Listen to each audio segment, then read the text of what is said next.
Hello বন্ধুরা, আমি পিনাকি। তোমরা দেখছো পিনাকি মাইজি ব্লগস। আর একটা নতুন ভিডিও নিয়ে চলে এসেছি। এই ভিডিওতে ইন্ডিয়ান সিনেমা সংক্রান্ত বেশ কিছু আপডেট দেবো। তো প্লিজ কেউ ভিডিওটা স্কিপ করবে না, চ্যানেল তাহলে সাবস্ক্রাইব করে দিও, ভিডিওগুলো ভালো লাইক করে দিও, কমেন্ট করে দিও, শেয়ার করে দিও। তো আসা যাক প্রথম আপডেট হচ্ছে সালমান খানের নেক্সট সিনেমা। আমরা শুনেছিলাম সালমান খানের নেক্সট সিনেমা সেটা একটা ইন্ডিয়ান আর্মির অফিসার আমরা সালমান খানকে দেখতে পাবো, আর যেটা অপূর্বা লাকিয়ার সাথে তার নেক্সট সিনেমা আসছে। এবং এই সিনেমাতে আমরা সালমান খানের অ্যাক্ট্রেস হিসাবে দেখতে পাবো চিত্রাঙ্গদা সিংকে। তো চিত্রাঙ্গদা সিং এবং সালমান খান এই প্রথমবার একসাথে আমরা বড় পর্দায় দেখতে পাবো।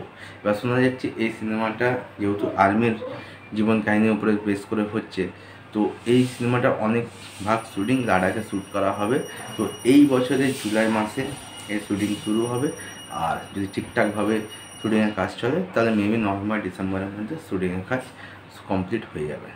এবার দেখা সিনেমাটা কেমন হয়। সেকেন্ড আপডেট হচ্ছে জলি LLB 3কে নিয়ে। দেখো, জলি LLB 1 ও 2 দুটোই কিন্তু বক্স অফিসে বেশ ভালো বিজনেস করেছিল। তো জলি LLB 3 গল্প সম্পর্কে জানা গেছে। জলি LLB 3 গল্পটা মূলত হবে কৃষকদের সমস্যা নিয়ে। এই সিনেমাতে আমরা খিলাড়ি কুমার এবং আরশাদ ওয়ারসিকে ফেস অফ করতে দেখতে পাবো, কিন্তু একটা সময় গিয়ে হয়তো এরা দুজনে এক হয়ে যাবে এবং অপর যে অপোনেন্ট পার্টি থাকবে বা যে ভিলেন থাকবে তার এগেনস্টেদেরকে আমরা লড়তে দেখতে পাবো। থার্ড আপডেট হচ্ছে শয়তান 2কে নিয়ে। দেখো, শয়তান বক্স অফিসে মারাত্মক বিজনেস করেছিল, বলতে পারো ব্যাপক ধামাকা মাচিয়েছিল। এবার শোনা যাচ্ছে শয়তান 2 যে স্ক্রিপ্ট সেটা কিন্তু অজয় দেবগনের হাতে চলে এসেছে। একটা হচ্ছে অরিজিনাল স্ক্রিপ্ট, আর একটা তারা যে ভার্সি যে সিনেমাটা আসবে সেটা তারা হলে গিয়ে পাবলিক রিয়াকশান দেখবে, অডিয়েন্স রিয়াকশান দেখবে, তারপর তারা ঠিক করবে অরিজিনাল স্ক্রিপ্টের উপরে শয়তান 2 গল্প হবে নাকি ভার্সির রিমেক হিসাবে শয়তান 2 গল্প আসবে।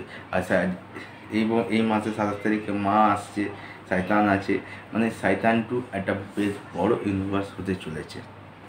ফোর্থ এবং লাস্ট আপডেট হচ্ছে কিং খান SRK কিংকে নিয়ে। দেখো, রিসেন্ট 8/7 অরিজিৎ সিং একটা কোলাপ করে ভিডিও বের করেছে সং সাফার, যেটা মানে ইন্টারনেটে তাবাহি মাছিয়ে দিয়েছে। আর সেই শ্যুট করতে এসে SRKর সাথেও 8/7 আমরা ভিডিও দেখতে পাচ্ছি।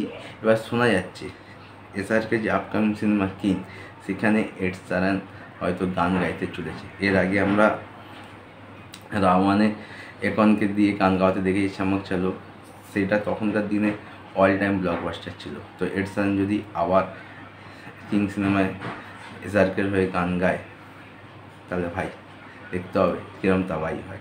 অবশ্যই ভিডিও এটুকুই। দেখো, চারটা নতুন ভিডিও। টাটা।